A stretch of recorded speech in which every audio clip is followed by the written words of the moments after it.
In part 1, I demonstrated how the first inhabitants of Spain were Israelites, who arrived from the Red Sea in ships which King Solomon ordered to be built with the assistance of Hiram, king of Tyre. Spain has historically been known by two names, Hispania and Iberia. I demonstrated that these names come from Ishban and Heber, the two sons of Shashak of the tribe of Benjamin, who were chiefs of their fathers' houses and who were dwelling in Jerusalem during the time of King Solomon. These sons of Gera son of Benjamin were the very first people to inhabit Spain, a people known to the classical writers as Gerions. I also demonstrated that Hiram king of Tyre was known to the Greek writers as Cronus, and that Hiram's father belonged to the family of Yetzer, this being the third-born son of Naphtali. These Phoenicians, who are being wrongly identified by archaeologists as Canaanites, were actually Israelites. These Israelites were mining for precious metals in Spain, using Edomite slaves to undertake their mining operations. These precious metals would then be transported by ship back to Jerusalem. I went on to show that the kingdom of Castile in Spain was named after Yaxel, a name which could also be written Castile, this being the firstborn son of Naphtali. The dropping of the initial syllable was commonplace in ancient languages. Hence Yacastil becomes Castile. Compare this with the name Spain, which is the English form of the name which in Spanish is pronounced España. Again, note the dropping of the initial syllable. I also showed that the Carthaginians were descended from Guni, the second-born son of Naphtali. The name Carthagena means literally city of Guni. The name Guni in Phoenician appears as Cana or Canas, which name has been wrongly interpreted as meaning Canaan. Assyrius, the brother of this Cana or Canas, is the tribe of Yetzer, this being the third-born son of Naphtali, to which family Hiram king of Tyre belonged. We shall now continue by looking at the arrival in Spain of the remaining two sons of Naphtali, namely Yetzer and Shilem, the latter being called Shalom in 1 Chronicles 7 verse 13.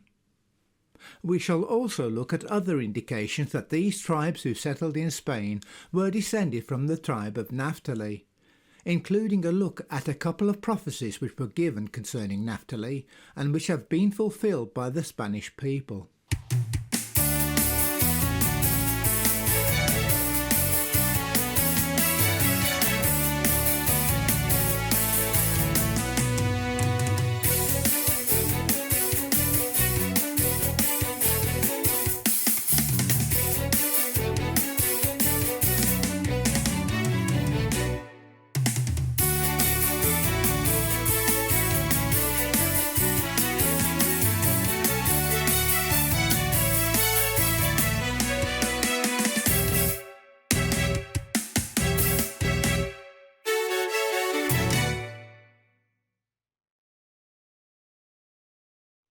The Asturias, who are recorded as dwelling in Asturias in northern Spain in the 1st century of the Common Era, this region being called Asturica by Pliny, appear to have come from the region of Old Latium in Rome, where they were previously known as Orsones.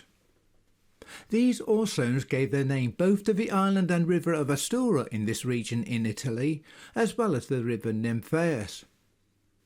It can be demonstrated that Nymphaeus and the abbreviated form of nymph, which you are probably familiar with from Greek legends, are both variant spellings of the name Naphtali. Consider, for example, the way we call Australians Aussies, Germans Jerrys, and those of the tribe of Judah Jews. The names Asturias and Orsones are both phonetic variants of the name Yetzer, this being the third-born son of Naphtali. The name means created or formed. These Asturias eventually formed the kingdom of Navarre further to the east in northern Spain. Believe it or not, Navarre is a Hebrew word nowadays pronounced Nivra and means created or formed. I would stress that the suggestions by the Basque writers that the name means brownish or multicoloured or valley people are all of late derivation and are clearly contrived, which is clearly why there is disagreement on its actual meaning. In Hebrew, the words Yetzer and Nivra are pretty much interchangeable, though the rabbis inform us that the Bet Resh Aleph form is only used in relation to things created by God, which is in itself interesting, albeit debatable. The root word bara is used in Joshua 17 verse 15, where it is translated as cut down, in relation to Joshua commanding the tribe of Joseph to cut down trees.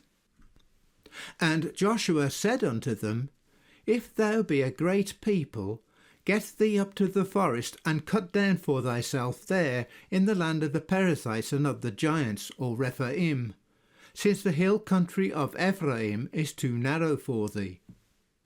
The word translated as cut down for thyself, ubereta, more correctly means create for yourself. This practice of using forests for a defence was adopted by some of the Celtic tribes, predominantly those who are identified as belonging to the tribe of Joseph. The Morini and Menapi of Gaul, for example, adopted this practice when Julius Caesar invaded the country. In the days then remaining, Caesar set to work to cut down the forests, and to prevent any flank attack on troops unarmed and unprepared, he placed all the timber felled on the side towards the enemy, and also piled it as a rampart on both flanks.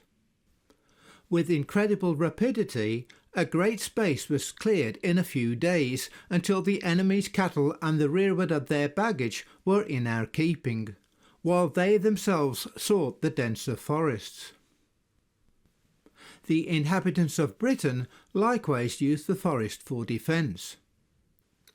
Strabo informs us that forests are their cities, for having enclosed an ample space with felled trees, they make themselves huts therein and lodge their cattle, though not for any long continuance. Julius Caesar likewise made the following comment. Now the Britons call it a stronghold when they have fortified a thick-set woodland with rampart and trench, and thither it is their custom to collect, to avoid a hostile inroad. In a separate video, I shall demonstrate that the Celts were Israelites. The majority of the Western European nations are of Israelite descent, whilst the majority of the Eastern European nations are of Edomite descent. This, however, would take far too long to cover here. So the suggestion by rabbis that the word bara is only used in relation to things created by God is therefore incorrect. In 418 of the Common Era, the Roman Emperor Honorius gave the land of Aquitaine in southwest France to the Visigoths in recognition for their services rendered to the Roman Empire in their wars against the Persians. The Greek historian Procopius, in writing about these wars with the Persians, called the Visigoths Ephthalite or Hephthalite Huns. In the French translations of his work, this name is transliterated as Nephthalite. In other words, these Visigoths were descendants of Naphtali, the name Ephthalite being a variant phonetic spelling of the same name. My research shows that the name Visigoth does not mean Western Goth as most scholars would have us believe. It is in fact a transliteration of the Greek Thysagetai, a name which means Lesser Goths. The Visigoths did not stay in Aquitaine. They soon extended their rule to the whole of the Iberian Peninsula. Aquitaine, incidentally, is another variant spelling of the name Yaxchiel. We shall look at this name more closely in a moment. Shilom, also written Shalom, was the fourth son of Naphtali. The name means paid or hired, from the Hebrew leshalem, to pay, settle a debt, or literally make peace. It is therefore interesting to note that these Visigoths were mercenaries, hiring themselves out for their armed services. It can be shown that these sons of Shalom were at one time known as Selimi. Concerning these Selimi, the Greek writer Herodotus informs us that they have one custom which is their own and shared by no other men. They take their names not from their fathers but from their mothers, and when one is asked by his neighbour who he is, he will say that he is the son of such a mother and rehearse the mothers of his mother. According to the Venerable Bede, the Picts who settled in Scotland at that time chose their king rather from the female than the male line of royalty. I shan't go into it here, but it can be shown that the Picts were descended from the tribe of Yetzer, the third-born son of Naphtali. The Spanish today have a similar hybrid system where the children take on the surname of both their father and their mother. This practice seems to be peculiar to the tribes of Naphtali, though Jews appear to have adopted a similar practice where children are only considered Jewish if their mother is Jewish. According to the Latin writer Pliny, the Selimi were also known amongst other names as Pisidae or Pisidians, a people who at one time dwelt in Pisidia in Asia Minor. Of course, Asia Minor is now known as Turkey. Pisidia is a variant spelling of Poseidon or Sidon. It is generally acknowledged that the Selimi were a Semitic people. The Latin writer Tacitus even comments that others again assign a very distinguished origin to the Jews, alleging that they were the Selimi, a nation celebrated in the poems of Homer, who called the city which they founded Jerusalem, that is Jerusalem, after their own name. I should perhaps clarify that Homer did not say that the Selimi gave their name to Jerusalem. Tacitus is assuming this connection because of the similarity in name. This confusion is understandable, seeing as how both the names Selimi and Jerusalem are from the same Hebrew root word shalom, meaning peace, and both the Selimi and the Jews regard the mother as being of especial importance for hereditary purposes. Josephus, quoting an earlier writer by the name of Sherilus, even mentions that the Solimæan mountains, which Sherilus says were near a broad lake, were located somewhere in Israel.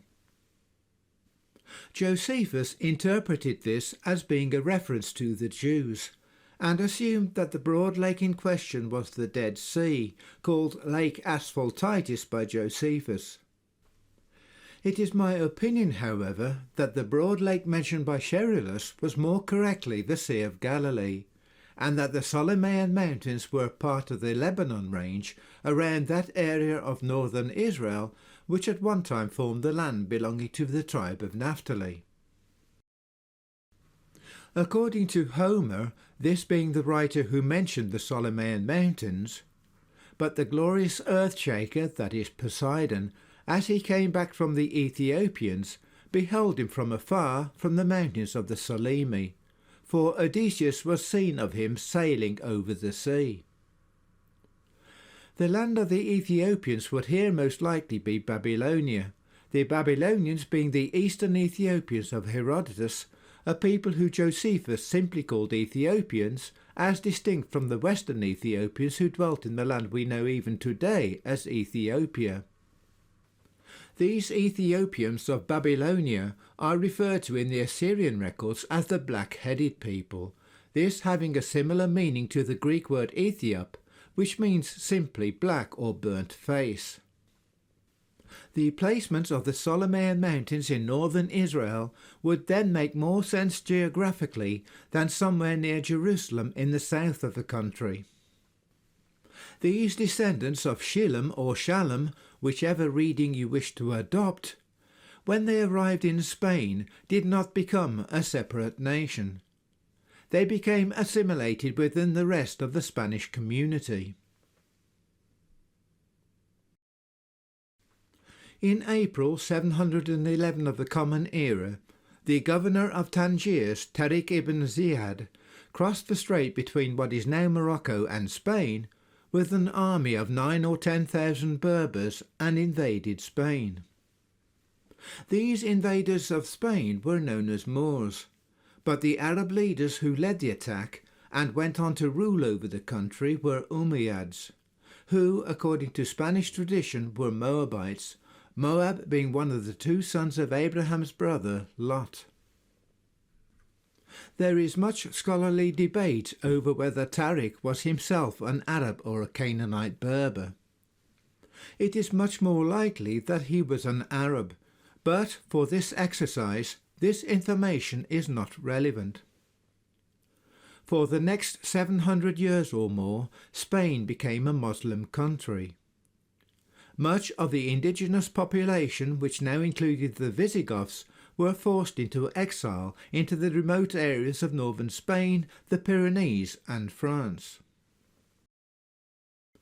According to a number of Arab writers, the Berbers were a mixed people, many of whom are said to have come from the land of Israel, and included the people we know from the Bible as Canaanites. The 6th century writer Procopius of Caesarea also recorded that the black inhabitants of the North African coastline were emigrants from the land of Israel. The Moors, who were among those who invaded Spain, were Canaanites. The name Moor is but a variant spelling of the Hebrew name Amori, a people called Amuru in the Mari letters, this being correspondence found by archaeologists in the ancient city of Mari in Syria. The dropping of the first syllable in names has already been discussed. In the English translations of the Bible, the name Amori is translated as Amorites. This, however, is an anglicised form of the name. The Bible actually tells us that the Amorites were Canaanites. Whilst Deuteronomy 1 verse 44 informs us that the Amorites chased Israel all the way to Hormah, Numbers 14 verse 45 called those Amorites Canaanites. The Greeks called these Canaanites who inhabited the land of Israel Ethiopians, a name which, as already mentioned, means black-faced or even burnt-faced, a name which they indiscriminately applied to all black people.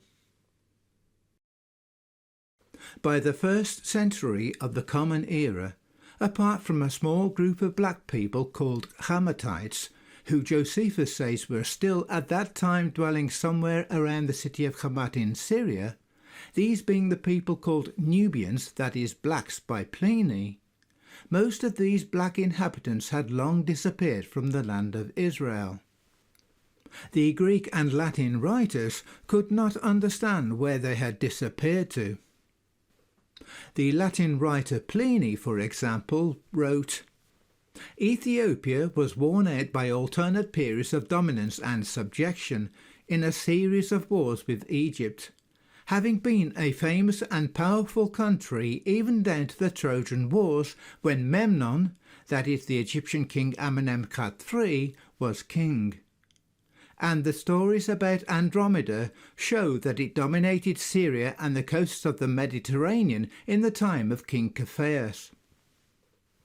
Some of the biblical Philistines can today be traced to the Falashas of Ethiopia, who claim to be descended from Menelik I, who was supposedly the son of King Solomon and the Queen of Sheba. In actual fact, Menelik I lived around 200 BCE, which is a few hundred years after King Solomon. They were more correctly subjects of King Solomon. We should bear in mind that the land we call Palestine is called Falastin by the Arabs. Falasha is just a variant spelling of this Arabic word Falastin, the Hebrew form of the name being either Pileshet or Phileshet, a name which is transliterated in the Authorized Version as Philistia. The Hebrew Philishtim or Pilishtim is a plural form of Pileshet and is generally translated in the Authorized Version as Philistines, but as Philistim in Genesis 10 verse 14. The modern-day Palestinians are more correctly Ammonites, Moabites and Edomites, Ammon and Moab having crossed the river Jordan and claimed the land for themselves after Israel and Judah went into captivity. A study of the books of Ezra and Nehemiah, especially when compared with the works of Josephus, quickly revealed that when Judah returned from Babylon and Persia, Ammon and Moab were already firmly established in the land of Israel and were a constant thorn in the side to Judah then, just as they are today. Ammon and Moab are both Semitic nations. They are descended from Lot, Abraham's nephew. They are not Hamitic, and despite their claims, they are not the original inhabitants of the land of Israel. The Reconquista, the reconquest of Spain, began in the north of Spain in about 718 of the Common Era and was concluded in 1492 of the Common Era with the signing of the Treaty of Granada, which saw the land being officially handed back to the Spanish people. Spain now officially belonged wholly to the Spanish people. In that self-same year, that is 1492, Christopher Columbus set sail for the Americas. As it is written, Naphtali is a hind let loose. Within a short time of settling in the Promised Land, Naphtali was already shooting off across the seas, as noticed by Herodotus. Now, with the signing of the Treaty of Granada, they were once more bounding off like a hind which has been released to the other side of the world. Spain went on to control not only the southwest of Europe, but also South America, which is southwest of that again. As the prophecy in the book of Deuteronomy states concerning the tribe of Naphtali, "Possess thou the west and the south." The west and the south is the Hebrew way of saying southwest. Even if you do not believe in Bible prophecy, it is interesting to note that this prophecy was fulfilled more than 3,000 years after it was given. It was certainly not fulfilled whilst they were dwelling in the land of Israel, as Naphtali's possession was in the north of the land by the Sea of Galilee. Unfortunately, this emergence of the Spanish Empire also saw the expulsion from Spain of thousands of Jews and the start of the Spanish Inquisition. Nevertheless, Spain went on to be a great empire, and for around 100 years Naphtali were masters of the seas.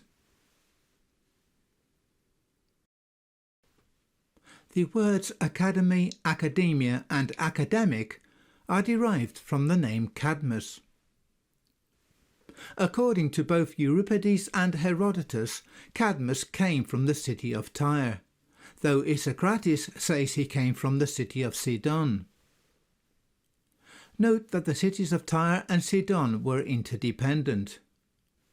Quoting the words of the prophet Ezekiel, "The inhabitants of Sidon and Arvad were thy mariners. Thy wise men, O Tyre, that were in thee, were thy pilots."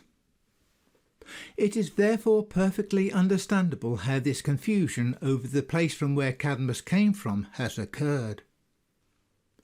According to the Greek writer Pausanias, Lacedaemon, who married Sparta, gave his name to the city of Sparta in Greece, as well as the state of Sparta itself. The Spartans were even known as Lacedaemonians. This name Lacedaemon is a variant spelling of the name Cadmus. This marriage to Sparta is an allegorical one. According to another version of this story, this time from another Greek writer by the name of Apollodorus, the Spartans came from the teeth of a dragon which Cadmus planted in the ground, and the teeth turned into a fighting army.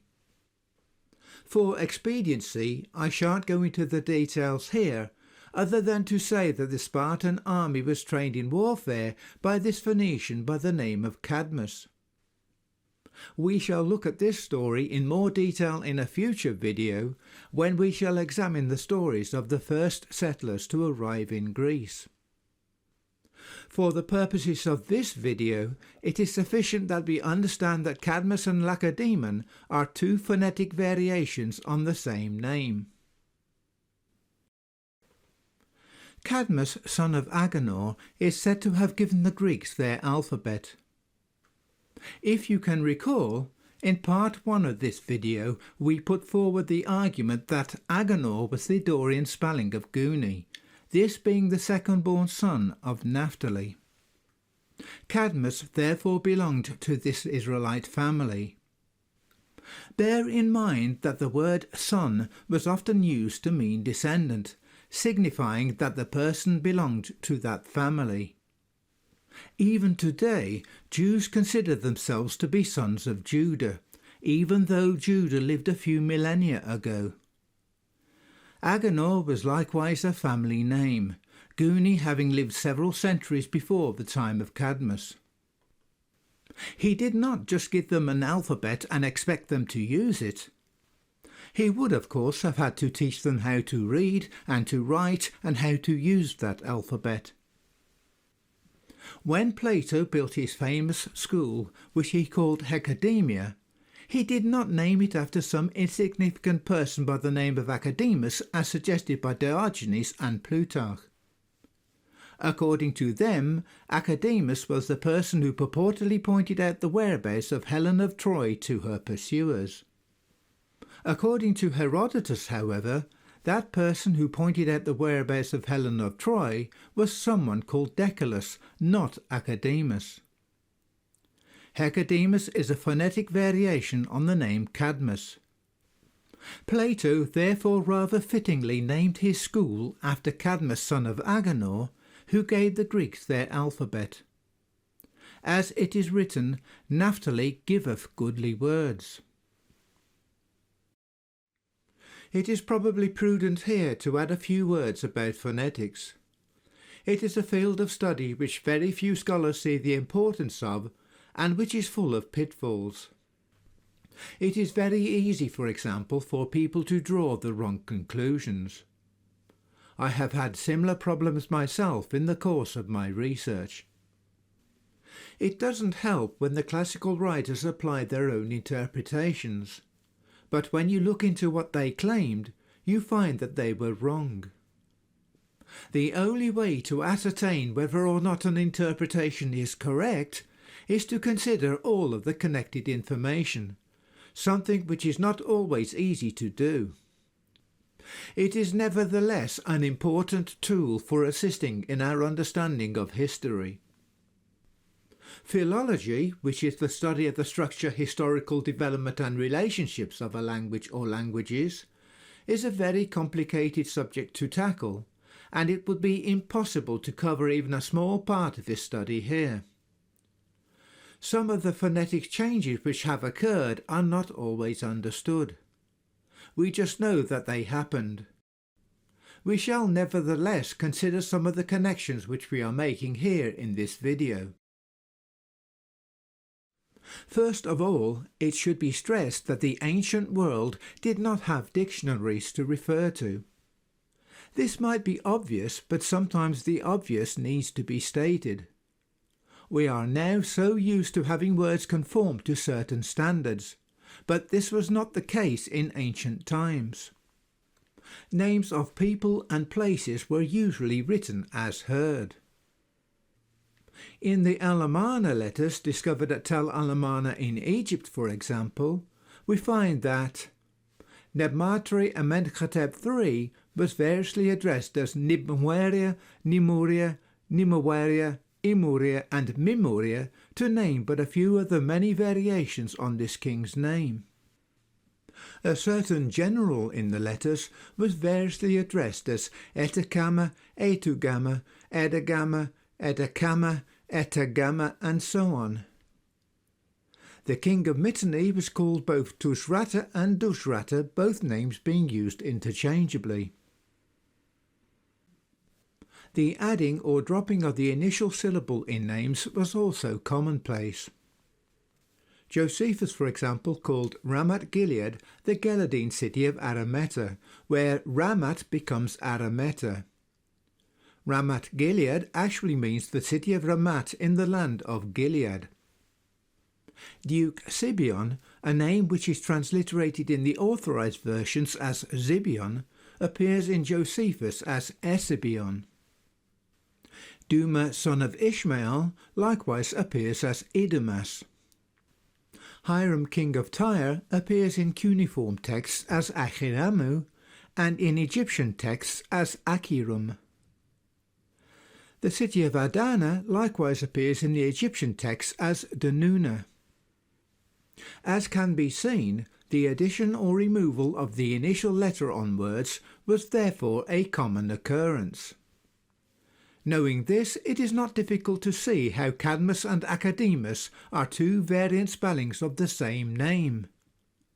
The name Lacedaemon is also another variant spelling of this name. As already demonstrated in Part 1, the interchange of the letters N and L are attested in the name Reuben, who was called both Rubelon and Rubelos by Josephus. Nabonidus, king of Babylon, was likewise called Labanitus by Herodotus. These sorts of changes were common in ancient times, but their significance is too often overlooked. Even in the Irish records, the city of Tara was variously called Temor, Temrach, Temrach, Temrai, Temhur, Temher, Temoria, Tara, and so on. As you can appreciate, this extent of variability in spelling and pronunciation would not be tolerated today. We mentioned earlier that the name Aquitaine is a variant spelling of the name Yaxiel. This becomes apparent when we look at the Hebrew spelling of the name. Bear in mind that the Hebrew text reads from right to left. The Hebrew letter Yod, which is here pronounced Yah, becomes the letter A in transliteration. The Chet becomes a Q, which in the name Aquitaine even today is pronounced as a hard K. The Sadi here becomes a T, the Aleph as an A, and the Lamed, that is the letter L, becomes an N. The Aquitaini, who gave their name to this region of southern France, were therefore descended from the Castellani of Spain. This is practically confirmed by Strabo, who records the following. For speaking in a general way, the Aquitani differ from the Galatic race in the build of their bodies as well as in their speech.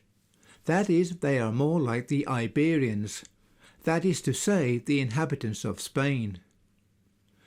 The name Aquitaine is therefore nothing more than a variant spelling of the name Castile. Most of us are unaware of the influence that Spanish literature has had on European culture, an influence which was evident from an early period. The following quotations are taken from a book by Martin Hume, published in 1905, entitled Spanish Influence on English Literature. The elder Seneca, who was born in 54 BC and died in 39 AD, profoundly imbued with the tradition of the best period of Latin literature, was a pure Spaniard, and wrote his critical collection of gems of oratory before the florid tendency of his countrymen had corrupted Latin letter. Of his more famous son, the younger Seneca, he wrote, "In the beautiful, ornate and polished periods of the younger Seneca, the Iberian love of fine words to clothe didactic thought began to assert itself." Perhaps the Spaniard whose influence upon European culture was greatest at this period of decadence was Saint Isidore, Bishop of Seville from 600 to 636 AD, the last of the great Latin writers before the Dark Curtain fell, the Dark Curtain clearly referring to the Islamic invasion of Spain. Even during the Muslim occupation of Spain, there existed a seat of learning in Cordoba. Cordova, in Roman times the patrician colony, had been the home of literature and the birthplace of poets and writers without number. But under the caliphs it became the centre of the learning of the world. Students from all parts of Europe flocked to her private schools and sat at the feet of the learned men who taught in them, not Arabs alone, but Jews and Mozarabic Christians too.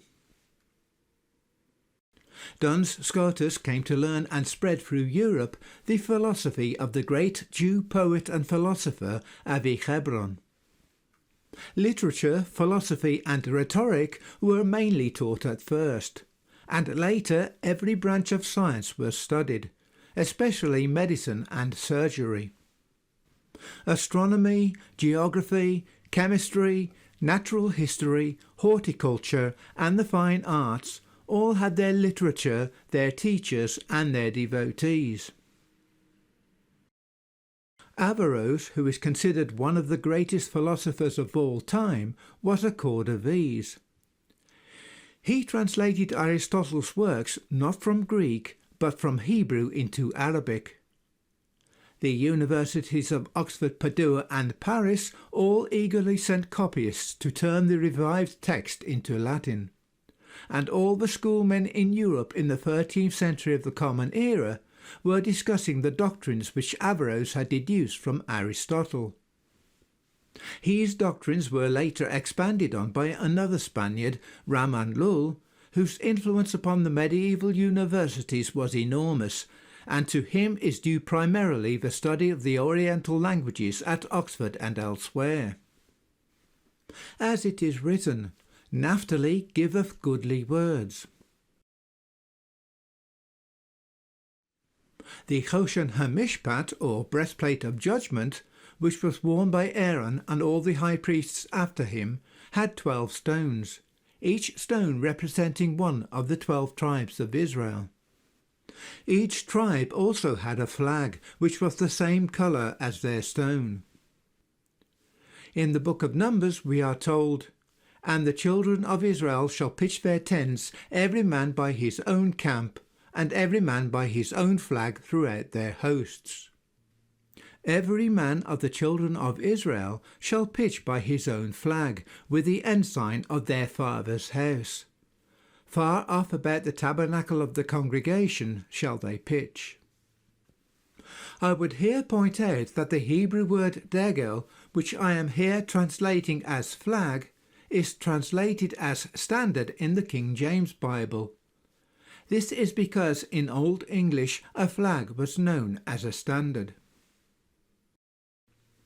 Rabbi Louis Ginzberg, in his book Legends of the Jews, elucidates on this statement as follows. The different colours of the flags corresponded to the colours of the stones set in the breastplate of the high priest, on which were engraved the names of the 12 tribes. Reuben's stone had a red colour like his flag. Simon's flag was green like the colour of his stone, and in this way with all the tribes the colour of stones and of flags harmonized. The Midrash, which is a collection of rabbinic teachings and interpretation of scripture, says the same thing, but adds that Israel was the first to introduce national flags. In other words, the Midrash is saying that other nations did not make use of flags until Israel came along. The Midrash informs us that Naphtali's flag was wine-coloured, that is, wine red. Ginzberg more informatively tells us that it is dull red. Do you think that it is just coincidence that the flag of Castile and Leon is wine red? As you can see, the flag for the Kingdom of Navarre is also wine red.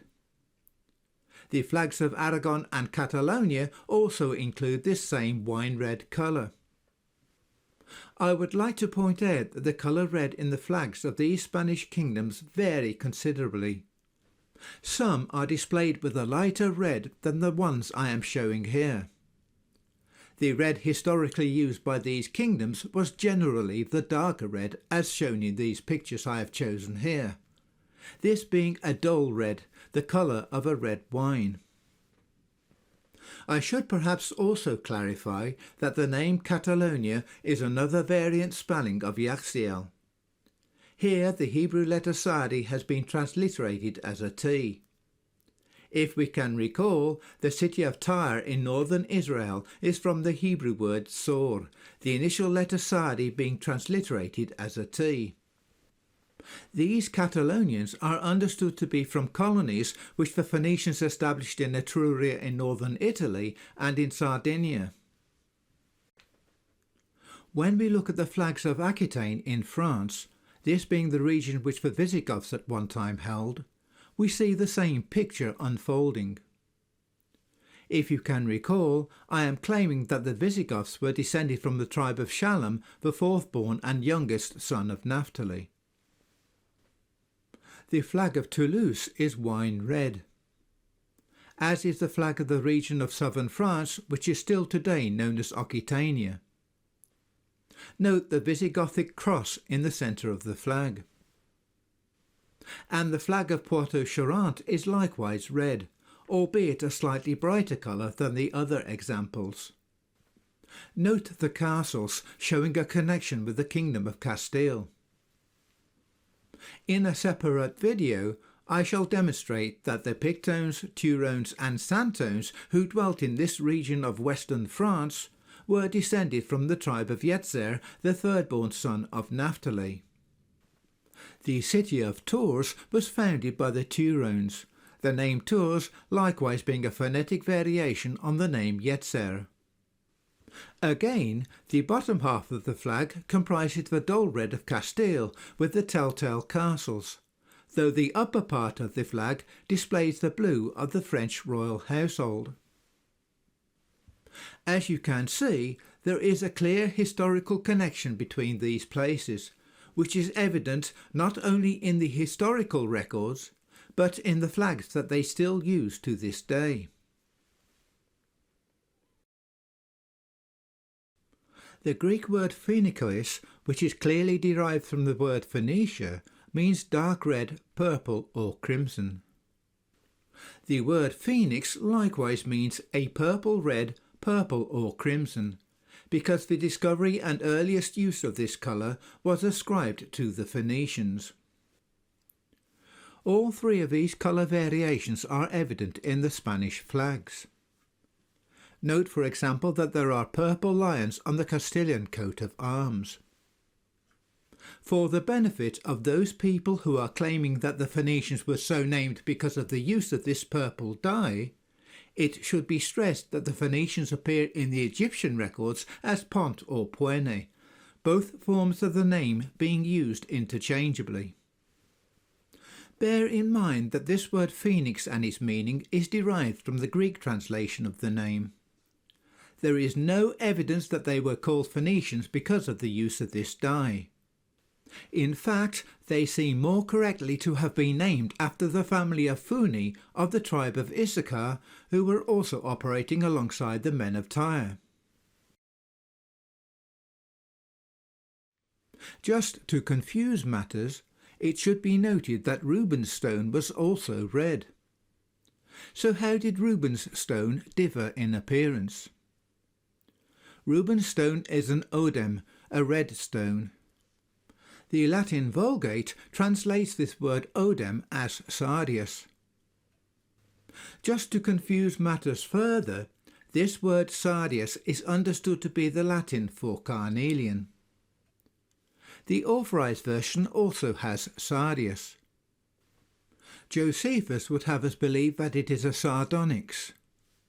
Apparently the sard and sardonyx were two names for the same stone. The New Testament book of Revelation, however, gives Reuben's stone as a jasper. As you can see, all of these stones being mentioned are generally dull red in colour. One could therefore be mistaken in thinking that the Spanish flags more correctly represent the tribe of Reuben. Here, the New Testament book of Revelation comes to our aid.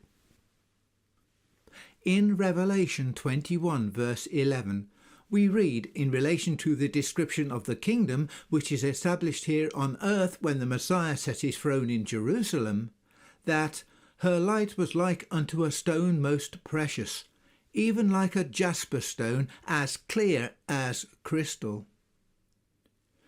Note that Reuben's stone was clear as crystal. This then can only be referring to a red beryl or to a ruby. In German, the ruby is known as a Rubenstein, meaning literally stone of Reuben.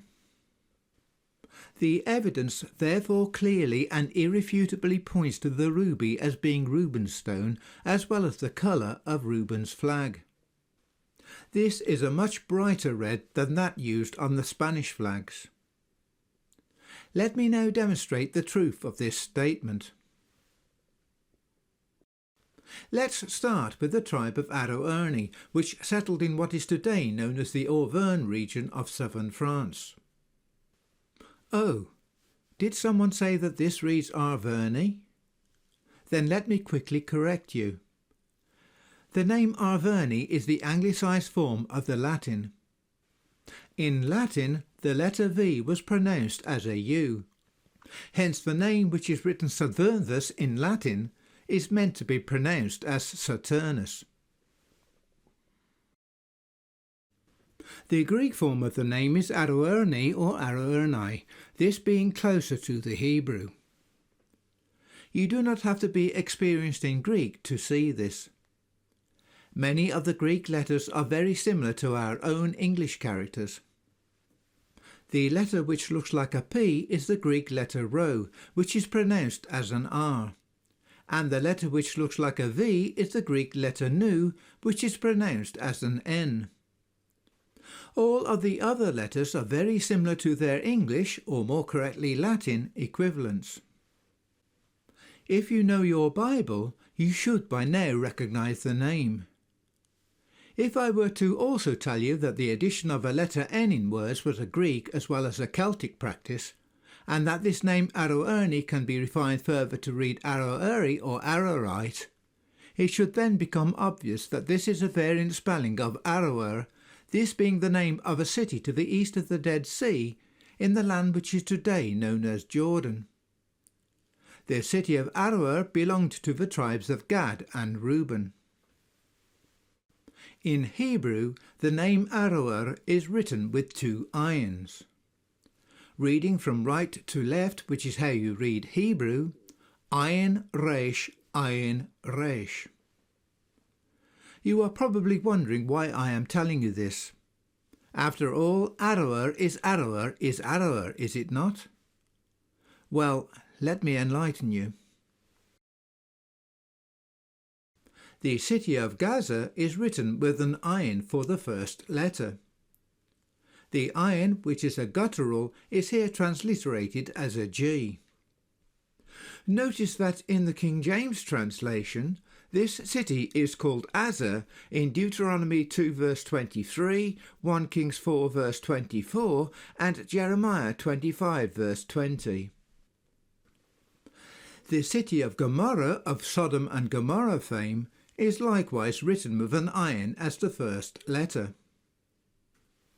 The name Omri, this being the name of one of the kings of Israel, is written with this same letter ayin, and is spelt exactly the same as Gomorrah apart from the final letter, which is a hey in Gomorrah and a yod in Omri. Josephus calls Omri Amarinus or Amarinon. The Septuagint calls him Ambri. In the Assyrian records, the name is written Cumri, with the Assyrian kings Tiglath-Pileser III and Sargon II referring to Bit Cumri, meaning House of Cumri. This means that the letter ayin can become a vowel, that is an O or an A, or a G or a K.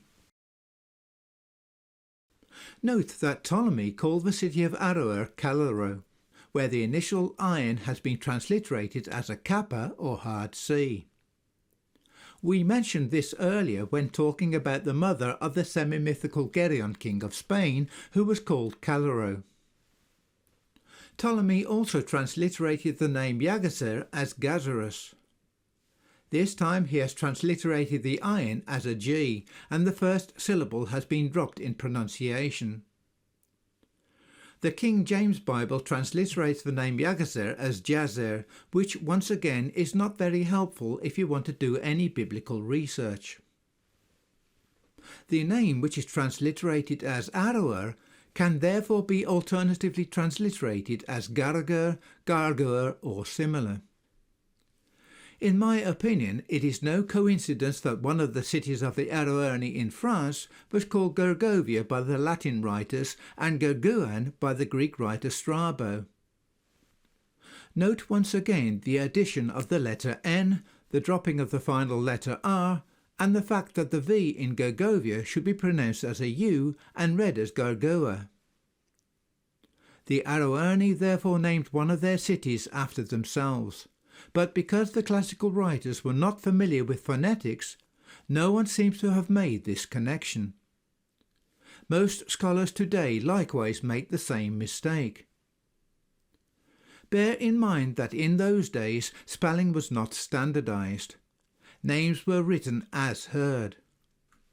The dropping of the final R in pronunciation is perfectly understandable. We have only to consider the way most English people pronounce the month names September, October, November and December. Many other examples could be cited. Strabo informs us that those tribes between the Garumna and the Liger that belong to Aquitania are first the Eloi, whose territory begins at the Rodanus, and then after them the Velavi, who were once included within the boundaries of the Arverni, though they are now ranked as autonomous. Note that the Eloi and Velavi were also Aroerne.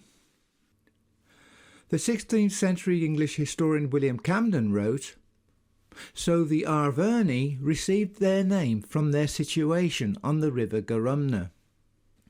The claim by Camden that the Arverni received their name from the river is extremely unlikely. Rivers were named by the inhabitants, not the inhabitants after the name of the river. Note, however, that he did not hesitate to associate the name Garumna, a river which is today known as the Garonne, with the Arverni. This river was therefore named after these Aroerites, the initial letter Ayin once again becoming a G in transliteration. The name Valavi is sometimes written Valai.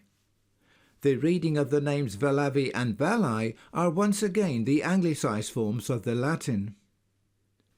In Greek, the name is written Yoelai, which I see as being a variant spelling of the Hebrew name Yoel, a name which is written Joel in the Authorized Version of the Bible. In the book of Chronicles we read in connection with the tribe of Reuben, "And Bela the son of Azaz the son of Shema the son of Joel, who dwelt in Aroer." Again the name Joel appears in the Authorized Version as Joel. This means that the Oelai, who were also known as Aroerites, were descended from this family of Reubenites from the city of Aroer, who seem to have named themselves after their progenitor Joel. They also named themselves Aroerites after the name of the city to the east of the Dead Sea from whence they came. The Oelai, here marked Valavi, were Aroerne. They were Joelites. The Eloi, who are here called Helvi, were also Joelites. Eloi is merely a phonetic variant of the name Oelai. It seems that the Eloeti, who are here called Helveti, were also Joelites. As you can see, the classical writers were making fine distinctions between the way names were pronounced and were treating these families as separate tribes. Scholars are making the very same mistake even today. What I am demonstrating here is a huge family breaking up into smaller family units, each trying to claim their own piece of land so that they can settle and become established, which is what one would naturally expect of any new settlement. Consider, for example, the way the American settlers broke off into small family units in their colonization of the New World. The dominant part of this family of Joelites settled in this region which is today known as Auvergne. When we look at the flags and coats of arms of this region, we can clearly see that ruby red is the dominant colour, this being the colour that represents the tribe of Reuben. Notice that it is a brighter red than that of the flags used by the tribes of Naphtali. All of this might not sit too comfortably with a lot of Christians, as there are many who would argue that the 10 tribes had already returned to the land after the Assyrian conquest. After all, did not Jesus say in the New Testament, "I am sent not other than to the lost sheep of the house of Israel"? From this it has been assumed that the house of Israel had at this time already returned. Most people seem to be interpreting lost sheep as meaning individuals who have gone astray morally in their own lives. But when you examine the full context of what is recorded, you discover that Jesus was referring to a specific journey which he was in the process of making, and that at that particular moment in time when he made this comment, he was actually on his way to visit the 10 tribes in their places of exile. People have this habit of taking a verse out of context and applying their own interpretation to it. So let's take a moment or two and have a look at what is actually recorded. The story starts on the northwestern shore of the Sea of Galilee. And when they had passed over from Bethsaida, they came into the land of Gennesaret and drew to the shore. And from there he arose and went into the borders of Tyre and Sidon. Notice that Tyre is to the south of Sidon. This fact is important, so keep this firmly in mind. And he entered into a house and would have no man know it, but he could not be hidden. Now, why do you think Jesus tried to hide? Think about it. Whilst he was there, a Syrophoenician woman came up to him and tried to persuade him to go with her to heal her sick daughter. It is now that he says, "I am sent not other than to the lost sheep of the house of Israel." The suggestion that Jesus refused her request on the grounds that the Syrophoenician woman did not belong to the house of Israel makes no sense, because he elsewhere did not turn away the Samaritan woman or the centurion. Bear in mind that if he went with the woman to heal her daughter, it would have required him to take a detour. He was on a special mission. Having set the scene, it is what transpires next which is key to our understanding of this passage. Whilst Matthew then tells us that Jesus afterwards returned to the Sea of Galilee, without giving any explanation as to why he went all that way north, which, by the way, is a round trip of over 80 miles, Mark, and only Mark, tells us that he returned from the region of Tyre and went through Sidon, to the Sea of Galilee through the region of Decapolis. Now, admittedly, the statement that he went through Sidon only appears in the Alexandrian copy of the book of Mark, and does not appear in the King James translation. Nevertheless, to return to the Sea of Galilee through the region of Decapolis, Jesus had to return down the Damascus road, a road which came down from Syria. So the fact that Jesus went through Sidon tells us that he was on his way north. What was the purpose of his visit? If you can recall, he told the Syrophoenician woman that he was on his way to the lost sheep of the house of Israel. Or, to put it in his words, "I am sent not other than to the lost sheep of the house of Israel." Jesus spent around 2 years of his 3.5-year ministry visiting and preaching to the 10 tribes in their places of exile. For some unknown reason, this information has deliberately been kept secret. For expediency, I shall not go into all the details here. I shall add some more context when I do a video on Jesus' birth and crucifixion. Josephus recorded, "Wherefore there are but 2 tribes in Asia and Europe subject to the Romans, while the 10 tribes are beyond Euphrates till now, and are in immense multitude and not to be estimated by numbers." The Latin writer Pliny lived about the same time as Josephus. Writing in the second half of the 1st century of the Common Era, Pliny informs us that this land was occupied by Araean Arabs. Both rivers, the Euphrates and the Tigris, rise in Armenia, and it forms the beginning of Mesopotamia, the tract of country lying between these 2 rivers. The intervening space is occupied by the Araean Arabs. The Irish records inform us that this is where some of the Irene who settled in Ireland came from. In a separate video, I shall demonstrate that these Irene who were dwelling in this region of Mesopotamia were descended from Zerach son of son of Judah. These are the people who gave their name to Ireland. In the 1st century of the Common Era, one group of Irene were dwelling here in Mesopotamia, another group in southern Spain, and a third group in Ireland. Once again, we encounter large family groups splitting up into smaller family units, but scholars have a tendency to make a distinction between them and treat them as separate tribes. The classical writers also made this same mistake. According to the Talmud, the rabbis enunciated the doctrine of the return of the lost 10 tribes. Great will be the day when the exiles of Israel will be reassembled, as the day when heaven and earth were created, they wrote. This momentous event has not yet occurred.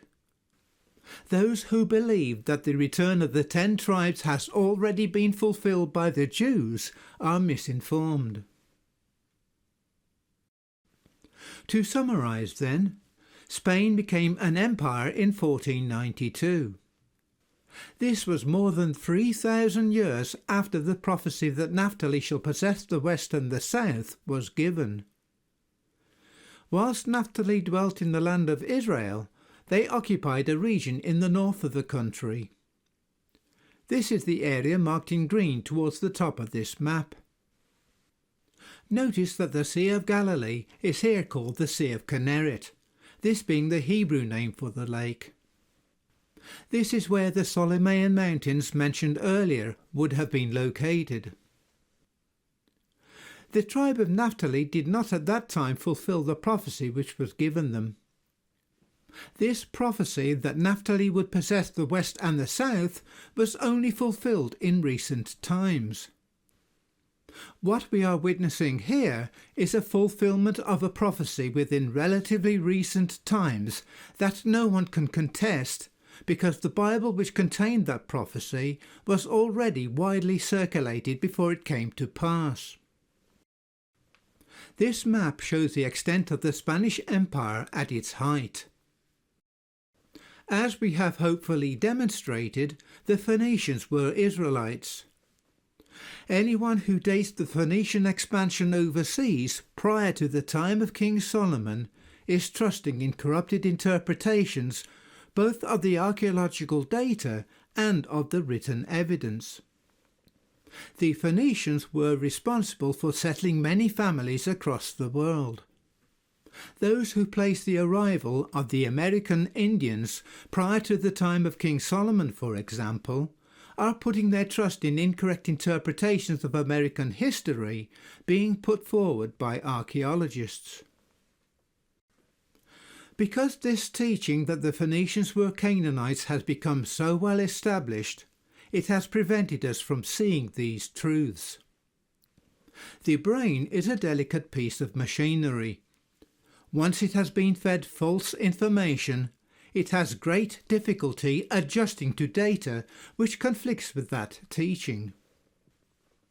This revelation that the Phoenicians were Israelites has a profound effect on how we regard the Phoenician language.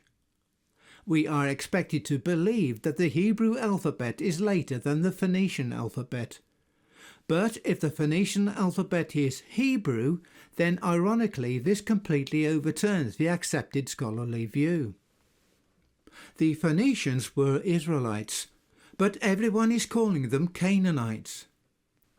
Is it no wonder then that archaeologists find so little archaeological evidence to support the Bible? The generally accepted interpretation of the archaeological evidence would have us believe that Israel was a small, insignificant group of Bedouin tribes. When we come to look at the foundation of many of the European cities and states, which, because of time constraints, will be tackled in a separate video, I shall demonstrate that the majority of the people who settled in Western Europe are of Israelite descent, whilst the majority of Eastern Europe is of Edomite descent. Whilst the Jewish priest historian Josephus is reliable in many of the things he has recorded, regrettably he did not have a clue when he informed us that Japhet son of Noach had 7 sons. These, beginning by inhabiting the mountains of Taurus and Amanus, advanced in Asia, that is Asia Minor, up to the river Tanais, now known as the Don, and in Europe as far as Gadara, occupying the territory upon which they lit, and as no inhabitants had preceded them, giving their own names to the nations. As we have demonstrated that Spain was founded by Israelites, we have already shown how false this statement actually is. But Josephus continues by claiming, thus those who today the Greeks call Galatians were named Gomerites, having been founded by Gomer, son of Japhet. This is complete and utter nonsense. The Galatians were also called Celts and Gauls, all 3 names being used interchangeably as confirmed by Appian. The Galatians were of Israelite descent. The name Galati is a variant spelling of the name Gilead. In a separate video, I shall demonstrate that the tribe of Manasseh were responsible for the movement of many of the tribes of Israel across Europe. If you can recall from the Bible, Gilead was the name of one of the sons of Machir, son of Manasseh. The name Galati, as used by Appian, is a variant spelling of Gileadite, the interchange of the letters T and D in ancient languages being well attested. I have already mentioned that the king of Mitanni, who is mentioned in the Alamana correspondence discovered at Tal Alamana in Egypt, was called both Tushrata and Dushrata, both names being used interchangeably. The Latin writer Tacitus likewise called the Jutes Eudosis. Many more examples could be quoted. Josephus got a lot of things wrong, but it is not my intention to cover those errors here. Phoenician influences have been noted by archaeologists in Assyrian and Egyptian architecture, as well as in engineering works. It looks like they were responsible for building temples, canals and irrigation systems for those nations. It is often all too easy to look at the negative side and to overlook the positive impact Israel has had. Take, for example, the following comments from Daniel David Lukenbill. When the people of Chaldea, the Aramaeans, the Mannai, the people of Ku and Chalaku, of Philistia and Tyre, who had not submitted to Sennacherib's yoke, were snatched away from their lands and made to carry the basket and mould bricks, are we sure that they were merely put to the task of carrying out the plans of Assyrian architects? Sennacherib takes great pride in his Bit Kalanu, a Syrian portico which was one of the show features of his great palace. Was the change from brick to stone as building material just an inspiration of Sennacherib? Has Harry Reginald Hall ever laid down Sennacherib's building inscriptions and taken up the Old Testament with its account of Solomon's temple? The writer has derived much benefit from such a procedure. Sennacherib was not loath to have Phoenician shipbuilders provide him with the fleet. Why should we think it impossible for him to have borrowed ideas on art and architecture from every available source? The Assyrian reliefs show that the Assyrians used Phoenician ships, as well as ships which were based on the Phoenician design in their war campaigns.